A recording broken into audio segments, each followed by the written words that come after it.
Ça va être une vidéo un peu plus personnelle. Moi, j'ai toujours entendu mon monologue intérieur, c'est-à-dire que j'entends quelque chose qui raconte une histoire dans ma tête.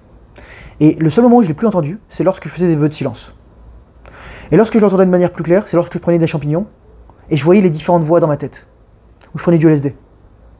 On a tous un monologue, sauf qu'il y en a qui en ont conscience, il y en a qui n'en ont pas conscience. On a un monologue intérieur qui fait sens de notre réalité. Quelqu'un qui raconte une histoire en permanence.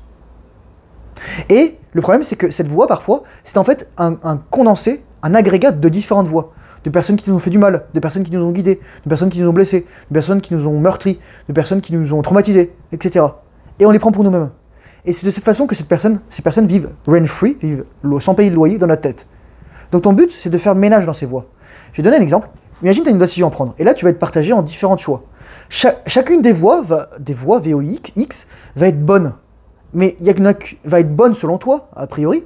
Mais en fait, il n'y en a qu'une qui est vraie. C'est la voix de Dieu. C'est la voix intérieure, c'est ton intuition. Et parce qu'on parle tout le temps, parce qu'on est déconnecté de notre intuition, on se trompe parfois. On n'écoute pas la voix de Dieu, on écoute la voix du diable. Diable, ça vient du grec diabolos, qui est l'opposé de symbolos. Par exemple, diastème, ça veut dire quand tu as un trou entre les dents.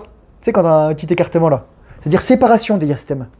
Et système, ça veut dire ce qui marche ensemble. Et oui, l'opposé de diastème, c'est système. Et l'opposé de diabolique, c'est symbolique. C'est ce qui relie.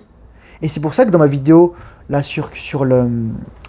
quand je dis la rédemption séminale a ruiné ma vie, je parlais des conflits. Je parlais des conflits, que ce soit en Israël et en Palestine, que ce soit des conflits en Afrique, que ce soit des conflits en Amérique, peu importe, les guerres des gangs, cartels, Mexique, Amérique, tout ça, les conflits, tout ce qu'il y a en Chine, tout ce qu'il y a en Corée, tout ce qu'il y a en Inde entre l'hindouisme et l'islam, tout ce qu'il y a en Ukraine, entre l'Ukraine et la Russie.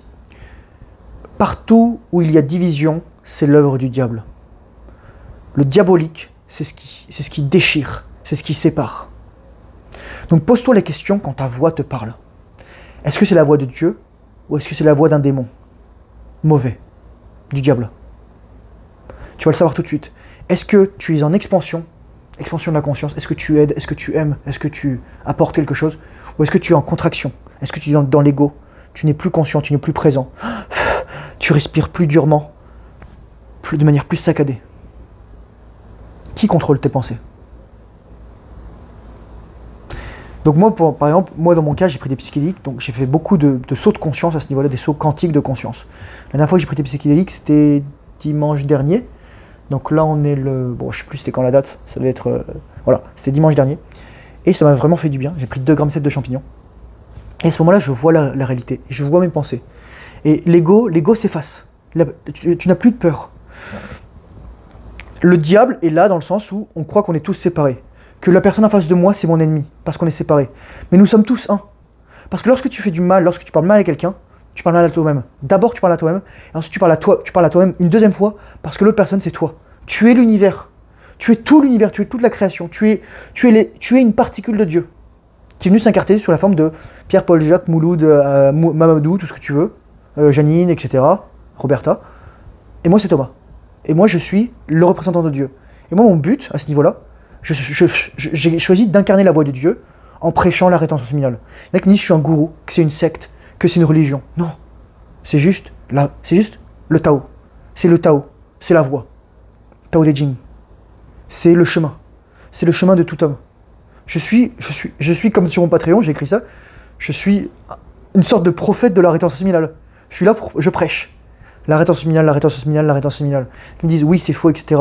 Et c'est comme, dans la Bible, on dit, il le haïssait, Jésus, parce qu'il leur disait la vérité. Et moi, je te dis la vérité, mec. Je te dis que tu n'es pas à ton plein potentiel, que tu peux encore t'améliorer, que tu n'es pas obligé d'éjaculer, que tu n'es pas obligé d'être l'esclave de ton désir et de l'éjaculation, et de la prolactine, et de la perte de testostérone, et de tes émotions négatives. Tu peux devenir meilleur.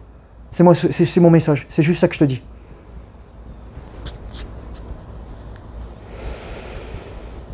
Ouais. Donc fais attention. Écoute, pour retrouver ton intuition, écris dans ton journal. Écris, première chose le matin quand tu te lèves, écris dans ton journal. Écris de manière spontanée. Écris tout ce qui passe par la tête. Écris tes rêves. Éventuellement ensuite, fais une retraite silencieuse. Tu prends un petit panneau, tu dis vœu de silence, voilà, et les gens ne parlent pas. Ou les gens, même s'ils te parlent, tu dis que tu peux pas leur... Enfin, tu leur fais comprendre que tu peux leur parler. Tu fais ça. Ou tu fais ça. Ce qui veut dire littéralement muet. Ça veut dire sourd, en langage de signes, et ça veut dire muet. Hop là. Donc ouais. Reconnecte-toi à Dieu. La prière s'il faut. Quelle que soit ta religion. La religion n'est... La religion vient du latin, le mot religion vient du latin religere, qui veut dire relier, ou peut-être religare, qui est littératif de religere, ou relegere, bon, relire, je ne sais pas si c'est ça, et voilà. Le but de la religion, c'est de relier. Et donc, c'est pour ça que, s'il y a des religions et qu'on s'oppose, c'est qu'en fait, le but de la religion a été perdu. Le but de la religion, c'est de nous relier entre nous, les hommes, et nous relier au divin. Quelles que soient tes croyances, lorsqu'il y a des mecs qui me disent, oui, le Coran, et qu'il y a un mec qui commentait dans mes commentaires là, le Coran ça n'a jamais été transformé, il faut que tu lises, il y a la vérité dedans. Non, non, c'est juste une vérité. Comme la Torah, le Talmud, la Bible. C'est juste une vérité à un moment donné. Comme les dieux grecs, comme les dieux égyptiens, comme les dieux hindous, comme les divinités chinoises, comme les divinités japonaises, comme les divinités fétichistes, animistes d'Amérique ou alors d'Afrique. Comme le totémisme. Comme les religions Nahuatl, Maya, Inti. Ce ne sont que des moments de la pensée culturelle. Il faut le voir au-delà. C'est un outil intéressant, c'est un point de départ intéressant. Mais si tu tapes sur quelqu'un parce qu'il n'a pas la même religion que toi, parce qu'il ne supporte pas le même club de foot que toi, c'est l'œuvre du diable. C'est juste ça. C'est juste ça. Il y a un livre super intéressant qui s'appelle Les 5 niveaux d'attachement, du Don Miguel Ruiz Jr. ou Don José Ruiz, je ne sais plus c'est lequel de ces deux fils qui a écrit ça, mais je vous le conseille ardemment. Il fait l'analogie notamment avec le véganisme et avec les clubs de foot, pour vous expliquer les niveaux d'attachement. Le niveau le plus bas, c'est le fanatisme. Et le fanatique, c'est quoi le fanatique? J'avais étudié ça en philo, on avait eu ce sujet de philosophie. Le fanatisme, en fait, le fanatisme, c'est celui qui confond croire et savoir. Ta croyance n'est pas science. Ta croyance est intime. Elle peut être foi, elle peut être opinion, mais elle est intime, c'est ta vérité. Ce n'est pas la vérité. La seule vérité qui existe, c'est que... Il y a quelqu'un qui disait ça, la réalité, c'est ce qui continue d'exister, même lorsque tu cesses d'y croire. Donc moi, je choisis de ne pas croire en Dieu, mais Dieu existe quand même. Et Jung disait justement, je n'ai pas besoin de croire en Dieu, je sais qu'il existe. C'est magnifique. Donc c'est juste ça que j'ai à te dire. Prends soin de toi, prends soin de ton âme. Lis, médite, lis des belles choses, écoute des belles choses. Fais attention à ta santé mentale. Un jour, je ferai ce guide sur la santé mentale, peut-être. Mais là, je vais plus faire de vidéos pendant un petit moment. Ce sont mes 3 dernières vidéos d'ici d'ici un petit moment. Je te remercie pour ton écoute. Je te remercie pour ton soutien.